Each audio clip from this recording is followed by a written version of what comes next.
कैसे हैं दोस्तों। जैसा कि पिछले व्लॉग में हमने आपको बताया था कि सुएज़ कैनाल की अहमियत क्या क्या है, ये किन किन समुद्रों को आपस में जोड़ती है, या रेड सी से मेडिटेरियन सी तक तिजारत करनी हो तो सुएज़ कैनाल ही वो नहर है जो तिजारत की रीढ़ की हड्डी मानी जाती है। इसके अलावा अगर सुएज़ कैनाल की तर्ज पर कोई दूसरी नहर बनाई जाए जो मेडिटेरियन सी से रेड सी को जोड़े या इस कैनाल को बाईपास करे, तो दोस्तों फिलिस्तीन ही वो वाहिद मुल्क है जिसमें ये नहर बनाई जा सकती है। क्योंकि हम आपको बता चुके हैं कि फिलिस्तीन ही वो वाहिद मुल्क है मिस्र के अलावा जिसे मेडिटेरियन सी और रेड सी लगते हैं या इसके करीब पड़ता है। फिलिस्तीन के जुनूब में खलीज अकबा से लेकर नजफ का इलाका है। इस इलाके में इंसानों की आबादी बहुत कम है।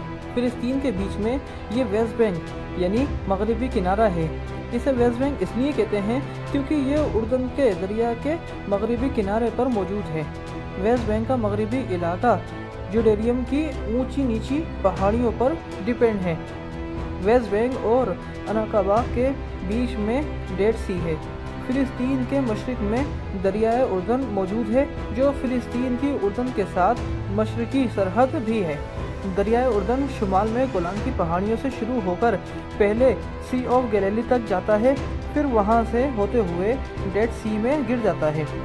सी ऑफ गैलिली का ये सारा इलाका यानी ये गैलिली और जर्सी वैली, ये सारा इलाका बहुत ज़रख़ेज़ है क्योंकि सी ऑफ गैलिली इंसानी आबादी के लिए साफ़ पानी का एक बहुत बड़ा ज़ख़ीरा है।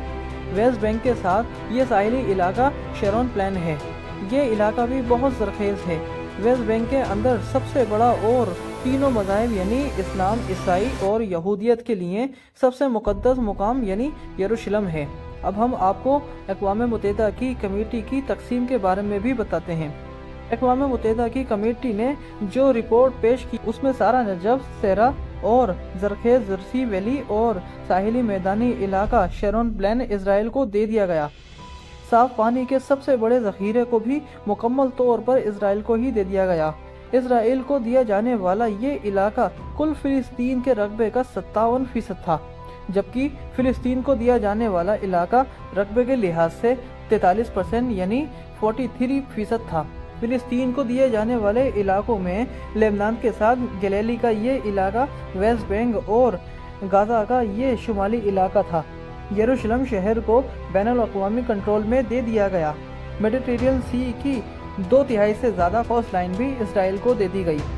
जुनूब में नजफ, सहरा और अकाबा का इलाका भी इसराइल को दे दिया गया।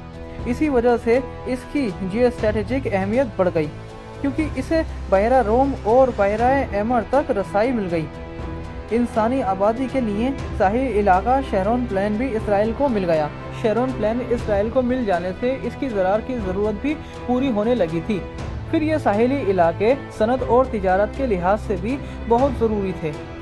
यूनाइटेड नेशन की कमेटी की तरफ से की गई तकसीम बहुत गैर माकूल और ज़मीनी हक़ाइक़ से दूर थी। इससे वाज़ेह तौर पर यह लगता था कि नक्शे बनाते वक्त कमेटी का झुकाव इसराइल की तरफ था। यहूदियों की 33% आबादी और उनके पास 7% ज़मीन थी, फिर भी उनको 57% इलाका देना समझ से बाहर था। दोस्तों, अक़वाम मुत्तहिदा में पेश की गई आबादी और ज़मीनों के नक्शे भी देखते हैं। स्क्रीन के राइट साइड में फ़िलिस्तीन के यहूदी हैं जिनको आबादी के रूप में दिखाया गया है, और स्क्रीन के लेफ़्ट साइड में अरब और यहूदियों की ज़मीनें मिल्कियत दिखाई गई हैं। यहाँ यहूदियों की आबादी और ज़मीनों को नीले रंग से, जबकि फ़िलिस्तीनियों को ऑरेंज यानी नारंगी रंग से दिखाया गया है। सरकारी और दूसरी ज़मीनों को आप ग्रे रंग में देख सकते हैं। स्क्रीन के बीच में यूनाइटेड नेशन में तकसीम किए गए नक्शे को पेश किया गया है। इस नक्शे में मौजूद नीले रंग में इसराइल को दिखाया गया है, जबकि हल्के पीले रंग में मौजूद फ़िलिस्तीन को दिखाया गया है। अगर हम आबादी को देखें तो सिर्फ जाफा में यहूदियों की आबादी अक्सरियत में थी यानी 7% थी। इसके अलावा किसी भी ज़िले में यहूदियों की आबादी अक्सरियत में नहीं थी। सिर्फ जाफा में यहूदियों की आबादी अक्सरियत में थी यानी 71%, 71% थी। इसके अलावा किसी भी ज़िले में यहूदियों की आबादी अक्सरियत में नहीं थी। अगर ज़मीन की मिल्कियत वाले नक्शे को देखें तो सबसे ज़्यादा ज़मीन जाफा ज़िले में थी और वो 39% यानी 39% थी। یہودیوں کی کسی بھی ایک ضلع میں زمینی ملکیت میں اکثریت نہیں تھی۔ یونائٹڈ نیشن کے ان نقشوں میں یہ واضح ہوتا ہے کہ جن جگہ یہودیوں کی آبادی اقلیت میں تھی وہ علاقے بھی اسرائیل کو دے دیے گئے۔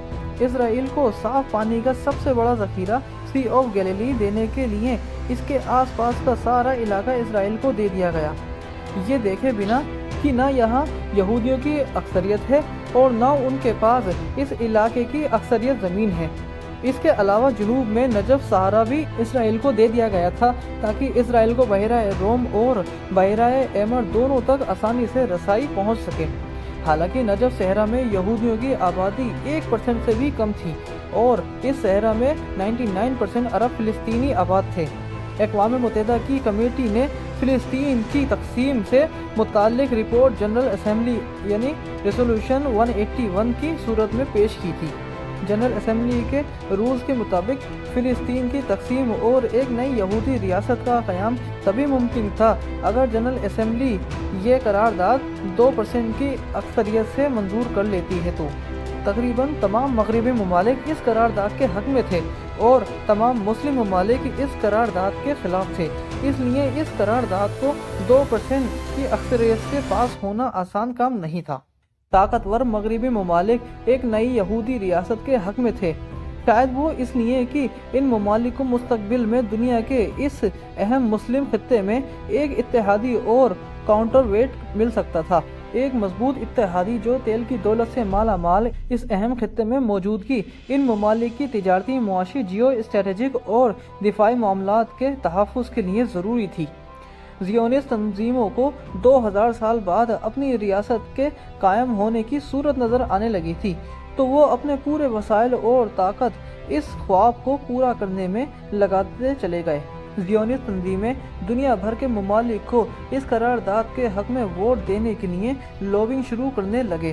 امریکی انتخابات میں ڈیموکریٹک پارٹی کی فنڈنگ کرنے والی یہودی تنظیموں اور کانگریس کے یہودی اراکینوں نے امریکی صدر ٹرومین پر پریشر ڈالا کہ دنیا بھر کے ممالک کو اس قرارداد کے حق میں ووٹ ڈالنے کے لیے مجبور کرے۔ زیونسٹ تنظیموں کی امریکہ کے ذریعے پریشر ڈالنے والی کوششیں تاریخ میں بہت اچھی طرح درج ہیں، بلکہ ریکارڈ کے طور پر موجود ہیں۔